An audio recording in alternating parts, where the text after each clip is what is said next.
Le café pour vous aider à perdre du poids.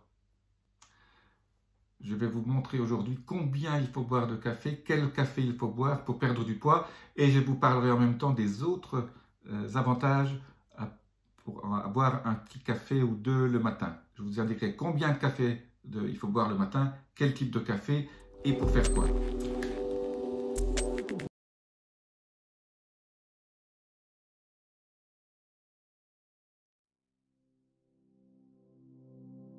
Je suis Jean-Marie Puterlin, je suis expert en longévité et rajeunissement et j'aide ma communauté à ajouter de la vie à leurs années et des années à leur vie. Alors pourquoi je vous parle du café aujourd'hui? Parce que il y a beaucoup de buveurs de café. Alors rassurez-vous, pour ceux qui ne boivent pas de café, j'ai un petit bonus à la fin en vous disant exactement ce par quoi vous pouvez le remplacer pour avoir les mêmes avantages en buvant du café. Le café va aider votre corps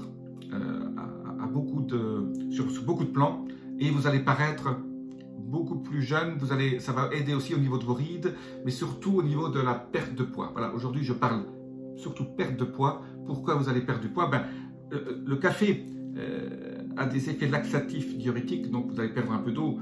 Ça, ce sont des effets qui sont très très bien connus. Mais le café a aussi un autre effet, et ce n'est pas la caféine qui fait ça, ce sont ces antioxydants qui stimulent l'acide chlorhydrique dans l'estomac. Et donc, surtout lorsqu'on est à jeun, vous allez donc démarrer votre digestion de façon plus rapide et meilleure. Et ceci est une bonne manière pour éviter de stocker des graisses dans votre corps. Voilà, donc le café, super bon pour perdre du poids. Alors, quels sont les autres? Alors, d'abord, combien de café est optimal? 2 à 3 tasses de café expresso. Je suis contre le café drip ou contre le café turc parce qu'il y a trop de peptides qui sont, ça je vous l'ai déjà dit dans une autre vidéo, je vous laisse le lien là au-dessus. Le café expresso, vous avez moins de caféine et vous n'avez surtout pratiquement que des bons antioxydants et les polyphénols qui sont pris. Alors, le café, ça a beaucoup d'avantages.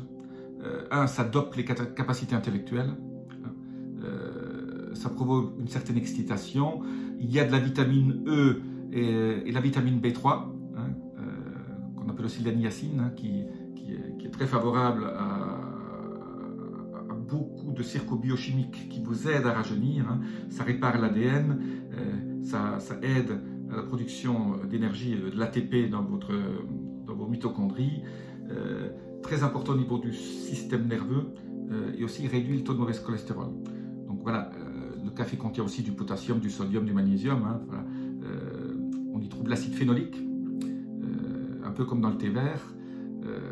Donc, toutes ces choses sont extrêmement positives pour vous aider à détoxifier aussi. Voilà. Le café, grâce à ses antioxydants, a aussi des bienfaits sur la détoxification du foie. Alors, combien faut-il en boire? 2 à 3 tasses par jour. Donc, voilà, 2 à 3 tasses. Dès que vous dépassez 4 tasses, vous avez des effets qui sont toujours pareils. 1 à 2 verres de vin par jour, c'est bon. 2 à 3 tasses de café, c'est bon. Quand on dépasse, on perd beaucoup d'effets bénéfiques parce qu'il y a quand même d'autres choses qui sont dans le café qui ne sont pas toujours très bons aussi. Votre cœur aussi va aimer le café. Le café est bon pour le diabète type 2.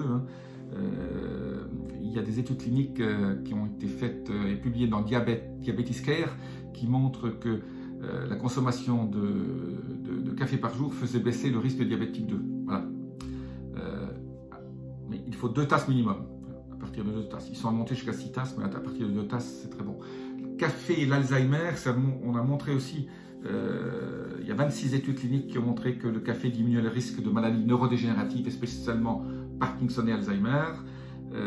L'effet serait bien ici dû à la caféine et non pas aux antioxydants. Voilà pour ce que je voulais vous dire aujourd'hui sur le café. Alors, si vous n'aimez pas le café, alors le café, bien sûr, pas de sucre et pas de lait dedans, parce que là, vous allez détruire complètement beaucoup d'effets positifs. Si vous n'aimez pas le café, buvez du thé vert. Alors, ça contient moins de caféine, mais donc il faut en boire à peu près 2 fois plus de thé vert. Donc si vous voulez remplacer le café par le thé vert, il faut prendre voilà, je dirais 1 demi-litre de thé vert par jour tout au long de votre journée pour avoir les mêmes bénéfices, les mêmes avantages. Donc, pour ceux qui aiment le café, voilà, 2-3 tasses par jour, super. Si un jour vous en prenez 4 ou 5, c'est pas grave non plus. L'important, c'est que de ne pas boire de café après 2 heures de l'après-midi parce que ça aurait des conséquences sur votre rythme circadien et pour votre endormissement la nuit. Si vous avez aimé cette vidéo, laissez-moi vos commentaires, abonnez-vous et je vous dis à très bientôt. Namasté.